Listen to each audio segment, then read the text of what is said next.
B. Collins. Peter B. Collins, News and Comment. It's Thursday, March 22nd, 2018. Facebook is under siege, and founder Mark Zuckerberg broke his silence last night with not just 1, 2, or 3, but 4 exclusive interviews. Now, last time I checked, only one of those could actually be exclusive, but, who cares? So currently, we know that Facebook is being hammered from almost every direction because of the revelations that Cambridge Analytica was enabled to share massive amounts of data on as many as 50 million American Facebook users, and that it was used in the Trump campaign's targeting in 2016. And in a moment, I'll share with you that the Trump campaign was not the first to receive this kind of data. But Mark Zuckerberg has known about this for years. And given the arc of the interest in Facebook around so-called Russian meddling, around the minuscule paid advertising that came from the Internet Research Agency in St. Petersburg attempting to sway American voters with bizarre postings, Mark Zuckerberg should have anticipated this. He should have gotten out ahead of it, in front of it, and proposed some regime of regulation that he might think is reasonable and that addresses some of these concerns. But I believe that by delaying, Zuckerberg is going to face the imposition of regulations on Facebook. And I'll wait to see what those are. Some of them may be sensible and good. I've got some ideas proposed in an op-ed that I'll mention here in just a moment. And Zuckerberg was appropriately apologetic. But what does that mean? Because the fundamentals, the business model of Facebook is that you create this center where people come and divulge information about themselves that can be used by Facebook to target ads and make it an advertiser medium that has generated huge profits for Facebook. And so Zuckerberg says, well, when asked about meddling in the 2016 election, I think that it's really hard to me to have a full assessment of that. There are so many different forces at play. Now, that's a non-answer, if you ask me, and maybe it's sincere on his part. But Zuckerberg really seems to be unprepared in many respects to address this huge crisis for his company. Now, he has said that Facebook is prepared to implement controls to ensure transparency in advertising. But listen to this quote. Now that companies increasingly over the next 5 to 10 years, as AI tools, artificial intelligence tools, get better and better, will be able to proactively determine what might be offensive content or violate some rules, and what therefore is the responsibility and legal responsibility of companies to do that. That, I think, is probably one of the most interesting intellectual and social debates around how you regulate this. What did he just say? When asked if he will appear before Congress, he said the short answer is, I'm happy to if it's the right thing to do. Then he went on to say, we just want to make sure that we send whoever is best informed to do that. Well, I don't think he can escape the siren call from members of Congress, and sending Sheryl Sandberg to lean in, or, an attorney or board member or anybody else is simply not going to satisfy them. Now, Zuckerberg also said in an interview with the New York Times, we have a responsibility to protect your data, addressing Facebook users, and if we can't, then we don't deserve to serve you. Well, that sounds pretty magnanimous. But when asked, if people are leaving Facebook in droves, he said something to the effect of, well, that's not good. Let's see. Also in the Times interview, are there other Cambridge Analyticas out there? Were there apps which could have gotten access to more information and potentially sold it without us knowing, or done something that violated people's trust? We also need to make sure we get that under control. Now, at this stage, if I were his crisis PR advisor, I would be saying, Zuck, look, these kind of comments are not going to help you. Going out there and asking questions in response to the questions that you're asked, those aren't answers. And that is not going to help your cause. So here's a statement that Zuck made in a post on Facebook yesterday. This was a breach of trust between Kogan, that's the professor who handed off data to Cambridge. This is a breach of trust between Kogan, Cambridge Analytica, and Facebook. But it was also a breach of trust between Facebook and the people who share their data with us and expect us to protect it. Well, the model is that we share data, not intentionally with Facebook, we're sharing it with our friends. And they get to watch, they're the voyeurs. They collect our data, and then they sell it. And they don't give us a return on those profits. Now, maybe shareholders can say that, but the users of Facebook are really the used at Facebook. So this is going to be a long and drawn-out crisis for Facebook. And it is encouraging that Zuckerberg has decided that he can no longer just avoid the publicity that is being generated here. He needs to get involved if he's going to have any hope of shaping it. So over at The Guardian today, Barry Lynn from the Open Markets Institute and Matt Stoller of the Open Markets Institute, and I've heard of Stoller before. I've read some commentaries from Barry Lynn before. It's not the same Barry Lynn who used to be the head of Americans United for Separation of Church and State. So these guys talk about what has created the near monopoly that Facebook enjoys. In 2017, Facebook accounted for 26 of external traffic referral to the websites of news publishers. And when you add Google to that, they really have what is called a bottleneck by these guys. They control 70% of the traffic. And independent media outlets like yours truly, Consortium News, World Socialist Website, we have seen our traffic decline because we are being filtered out by the fake news algorithms that have been put in place. They go on to say that Facebook exploits the bottleneck to divert billions in advertising revenues away from trustworthy sources of news and into its own coffers. So at the expense of the New York Times and other mainstream publications, Facebook grabbed about $40 billion of online and mobile advertising last year. So this does lead you to believe that it is more or less a monopoly. And one of the other issues is that Facebook buys out competitors. They bought up Instagram and then WhatsApp, and this gives them continuing dominance of these social media outlets and platforms. So these guys now offer 9 different ideas for regulation, and I'll just check them off for you here quickly. Impose strict privacy rules on Facebook, perhaps using Europe's new General Data Protection Regulation as a guide. Spin off Facebook's ad network. I think that would be good to generate competition. Reverse the approvals for Facebook purchases of WhatsApp and Instagram and reestablish them as competing social networks. Prohibit all future acquisitions by Facebook for at least 5 years. That's pretty extreme. Establish a system to ensure the transparency of all political communications on Facebook. Require Facebook to adopt open and transparent standards similar to conditions that the FTC imposed on AOL Messenger in the AOL-Time Warner merger settlement in 2001. Establish whether Facebook violated the 2011 FTC, Federal Trade Commission consent decree. Threaten to bring further legal action against Facebook unless top executives immediately agree to work with the FTC to restructure the company.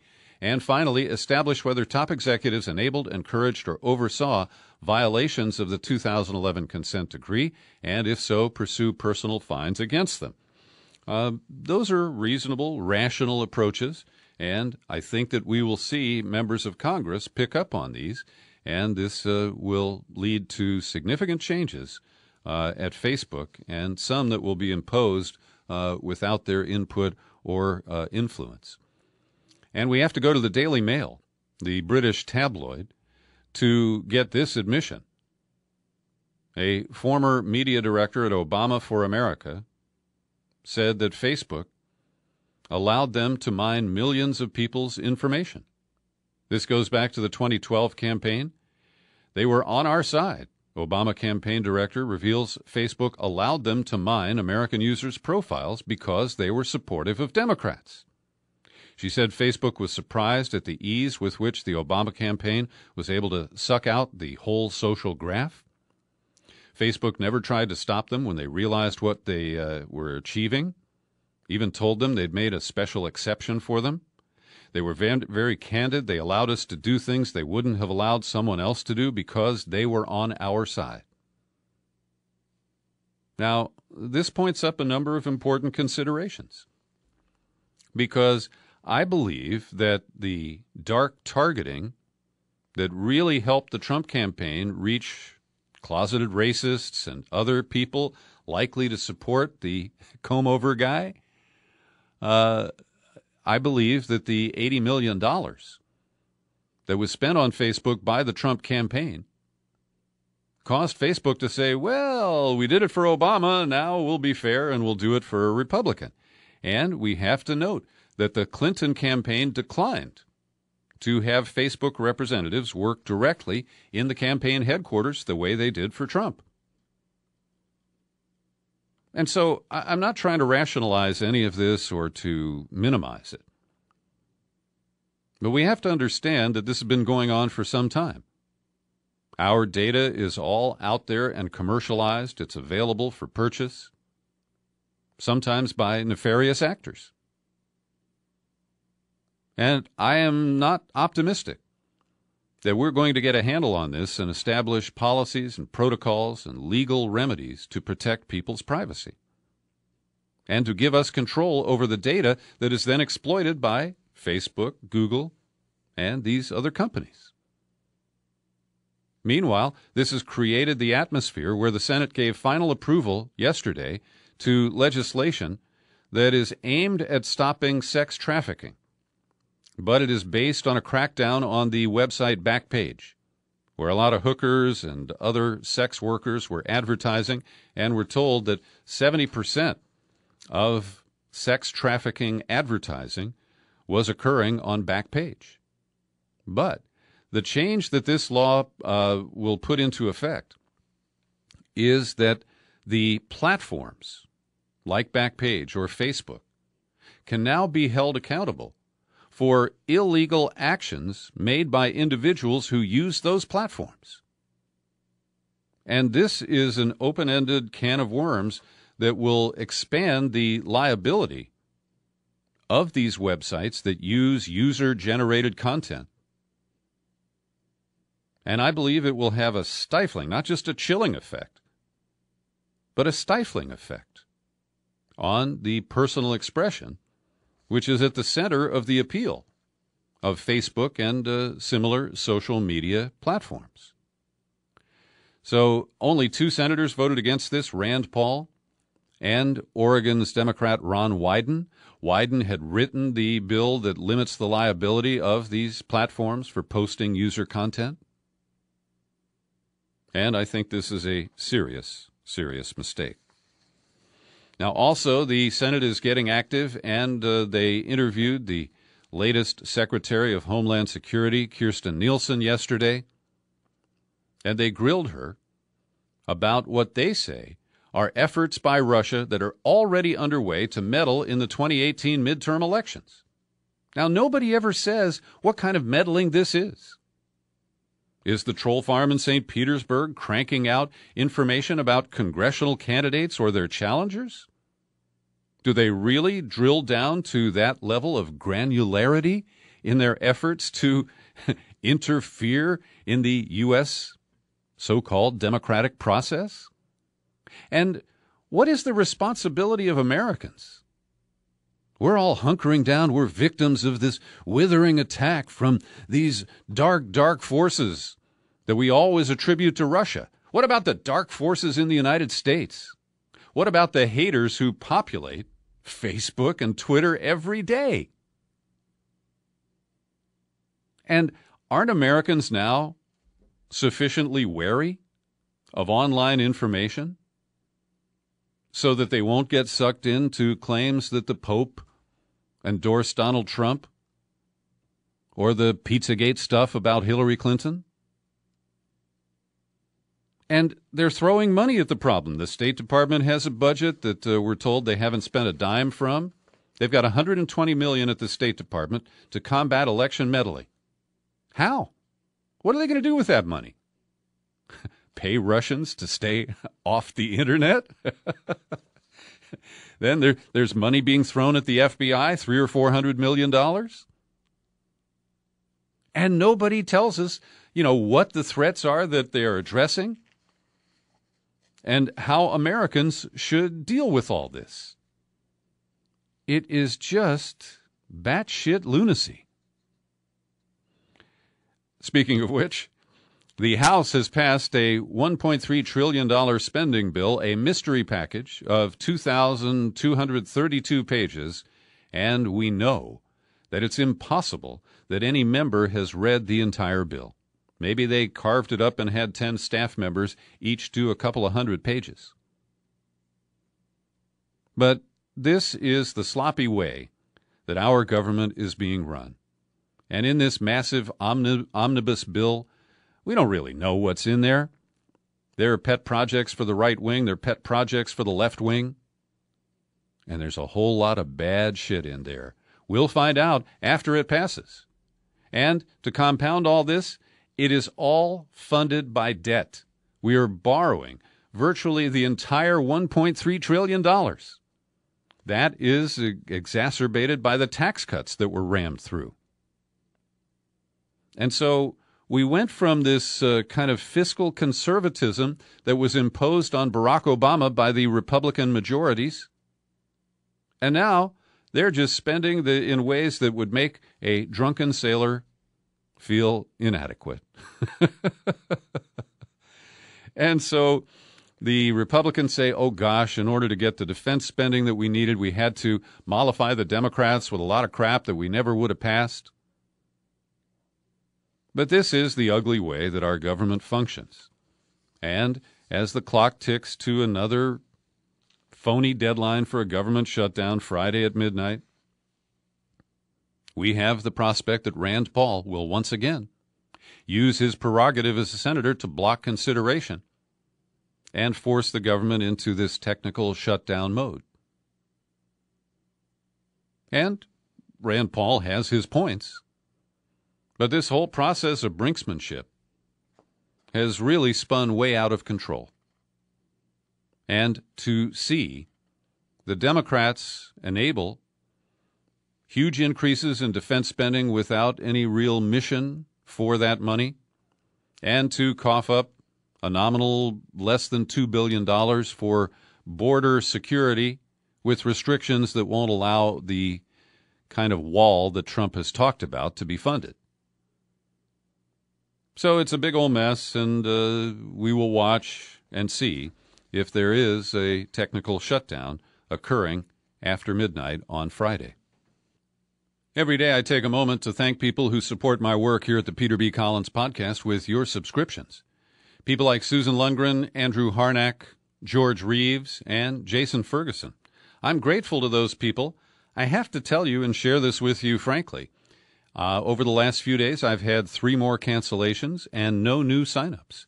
And I'm not really sure what's going on, if people have just gotten tired of me because I'm so skeptical and annoying, or if people are having financial problems that cause them to cut back their spending. But it really is urgent that you, and I'm talking to you, you've been listening, you got some money in the bank, and you value what I do. So please express that by going to peterbcollins.com, click on menu, then click on Become a Subscriber. You'll land on the sign-up page where you can choose $5, $10, $20 a month or our $50 annual subscription. And I really appreciate your support, particularly at this time. So last week we were told that Trump was going to crack down on China and other steel exporters who were hammering the American market. And today he announced details of the tariffs that he's planning to impose. And the amount of the figure targeted at China has doubled from 30 billion to 60 billion, and the White House has granted a long list of exemptions to American allies from the steel and aluminum tariffs that go into effect tomorrow. The exempted include the European Union, South Korea, Brazil, Canada, and Mexico. And what this clarifies is that China is the real target. And get this, the $60 billion figure is not aimed only at the steel export market. The tariffs will target 1,300 lines of Chinese goods, everything from shoes and clothing to electronics. This will cause a trade war, and we are going to pay because the Chinese have mastered capitalism and know how to use it against the old guard here in the U.S. of A. And because we are desperate for their cheaper goods, whether it's sneakers or jeans or electronic toys made by Apple, China has the upper hand here. And Trump has launched this trade war in a way that is going to harm the United States, I think, in a major way. And I will restate for you that I am not opposed to an intelligent form of trade restriction. I'm not opposed to tariffs on principle. I am opposed to the arbitrary way that Trump is doing this and the likely fallout and blowback that we will pay for. Well, Trump's lead counsel for the Bob Mueller investigation, John Dowd, has exited the team. He resigned from his position at the White House today. And while he sucked it up in public, I love the president, I wish him the best of luck, I think he has a really good case, his friends who leaked to the New York Times said that he's tired of having Trump ignore his advice. And Trump's recent public attacks on Bob Mueller, which we know that Dowd had counseled against, I think are part of the picture. Also, Trump reiterated today that he wants to sit for an interview with Bob Mueller, and as a defense lawyer, John Dowd knows that that is suicidal and that Trump is the worst kind of witness. He will no doubt get caught lying to the special counsel if he gives such an interview, and that perjury will pile up with the obstruction of justice and other elements of corruption that really make the whole Russiagate thing seem almost irrelevant. So the Times reports that the president is said to be pleased with Dowd's resignation. He'd grown frustrated with him, particularly over the weekend when Dowd called on the Justice Department to end the special counsel investigation. Now, that seemed like the bizarre kind of errand that Trump assigned to Sean Spicer on day one when Sean had to go out there and say that Trump had the biggest crowds in history at his inauguration. And so I thought that Dowd was doing Trump's bidding, but he had to walk back saying that he had not actually been speaking for the president when he made that demand that the special counsel just shut down because they asked for it. And we also are hearing rumors that Ty Cobb, the guy with the handlebar mustache and the famous name, may also be leaving the White House legal team. Over at the Justice Department, Jefferson Beauregard Jim Crow Sessions III has just learned that last year, after he was beaten up in his testimony before the Senate by former Senator Al Franken, because Franken was convinced that Sessions had lied about his contacts with Russians during the campaign and the transition. And what Sessions has learned is that Andy McCabe, who Sessions got even with by firing him and denying him a pension hours before his retirement was supposed to take effect last weekend, well, we have learned that Andy McCabe launched an investigation into whether or not Sessions had committed perjury. And we're told that McCabe enabled this process and that the investigation adds a new layer to McCabe's firing. McCabe's lawyers have said he did not lie, acted quickly to fix any inaccuracies or misunderstandings related to the Sessions testimony. And get this, Bob Mueller interviewed Sessions earlier this year as part of the investigation, and Mueller's office recently told a lawyer for Sessions that he could publicly say that the Attorney General is not under investigation and was considered a witness, not a target in the case. Now, it's hard to, this is all based on leaks, by the way, and we're told that Bob Mueller doesn't allow leaks. It never happens. But the next story I have for you is based on fresh leaks from the Mueller investigation. Remember when Jim Comey publicly said that Hillary wasn't any longer under investigation? And then, after Trump was inaugurated, he beat up Comey to try to get him to publicly state that Trump wasn't under investigation? Well, for Mueller to let Sessions off the hook at this stage of an incomplete investigation just seems more bizarre. I can't explain it. So here's the next story. You probably recently heard about this guy, George Nader, a political advisor to the ruler of the United Arab Emirates, and his tag team buddy, Elliot Broidy, who's the deputy finance chairman of the Republican National Committee. And Broidy and Nader reportedly, and this is based on leaks of documents from the special counsel's office, hundreds of pages of their correspondence, it reveals an active effort to cultivate Trump on behalf of the Saudi Arabian monarchy and the monarchy in the United Arab Emirates. Nader tried to get Broidy. He dangled the prospect of more than a $1 billion contract for Broidy's private security company with the United Arab Emirates. He helped deliver deals worth more than $200 million with the UAE. He was on a plane flying into Washington and then he was going to transfer to a flight to Florida so Nader could attend the Trump one-year anniversary of his inauguration at Mar-a-Lago that essentially got curtailed because of a government shutdown that weekend.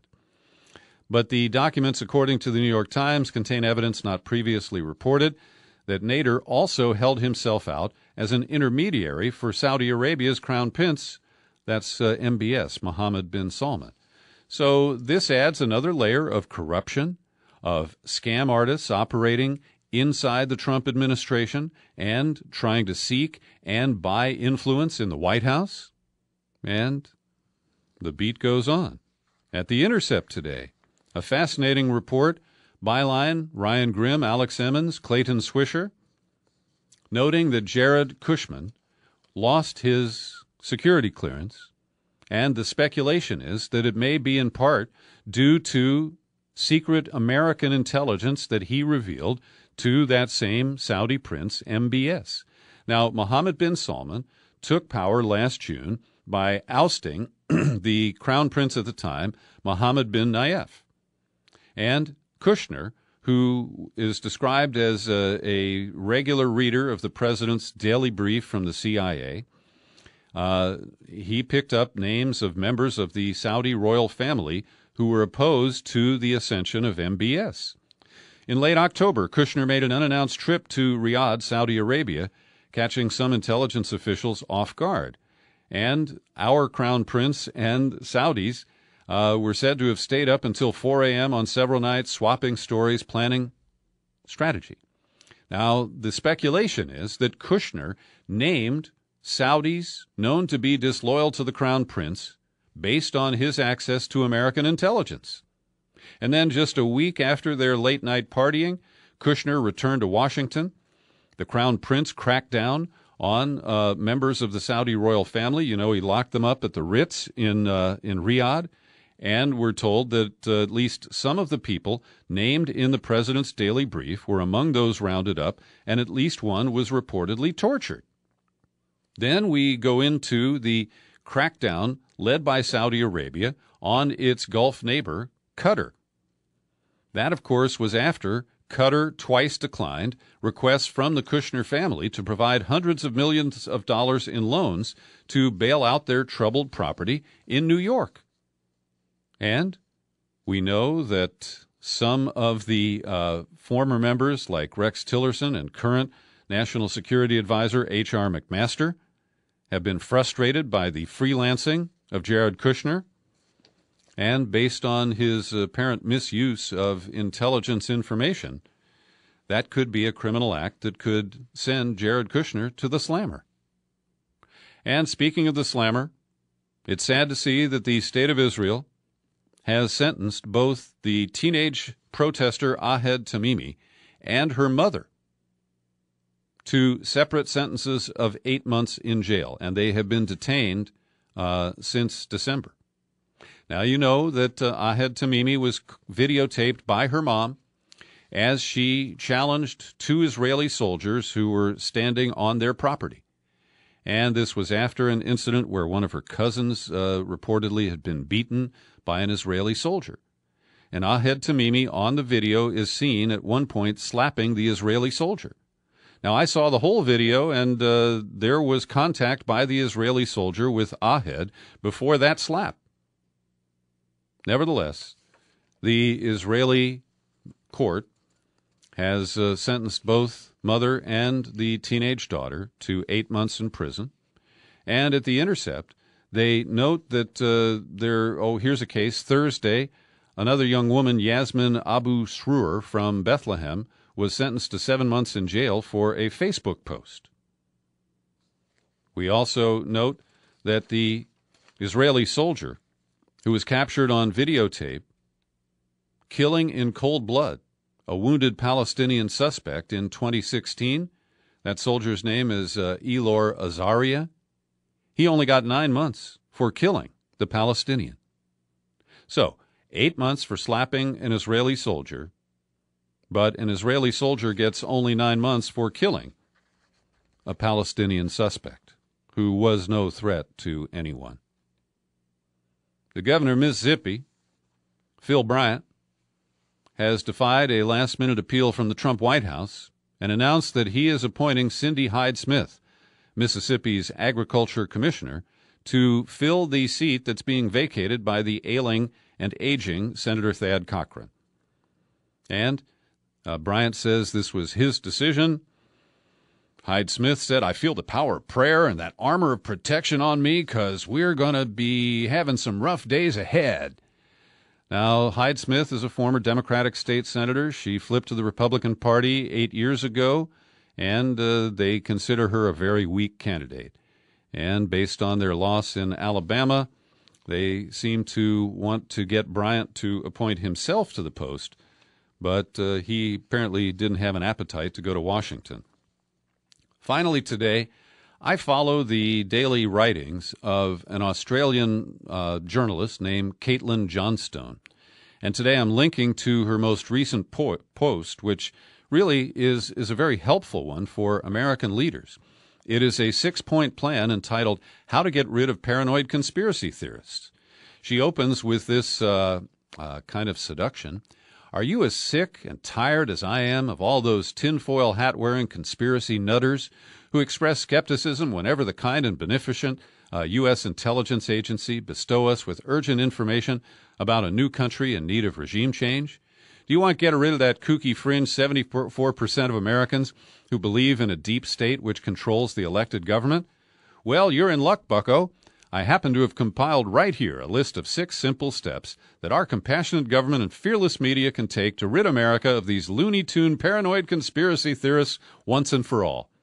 Now, cover your ears if strong language and F-bombs offend you. Her number 1 proposal, stop fucking lying all the time. Simple, right? Just stop lying and people will stop wondering how the narrative they're being spoon-fed by their politicians and the media differs from reality. Number 2, try some actual fucking government transparency. That's right. Add government transparency into the mix, and what will hostile non-state intelligence operatives like Julian Assange have to publish? I say we drive the WikiLeaks fake news complex right out of business by eliminating the immense veil of secrecy which shrouds so many levels of the U.S. government. Number 3, stop fucking killing people. Of course, it's hard to be transparent when you're conducting countless military operations all over the planet at any given moment, so we'll probably have to stop that too. Number 4, stop promoting fucking conspiracy theories.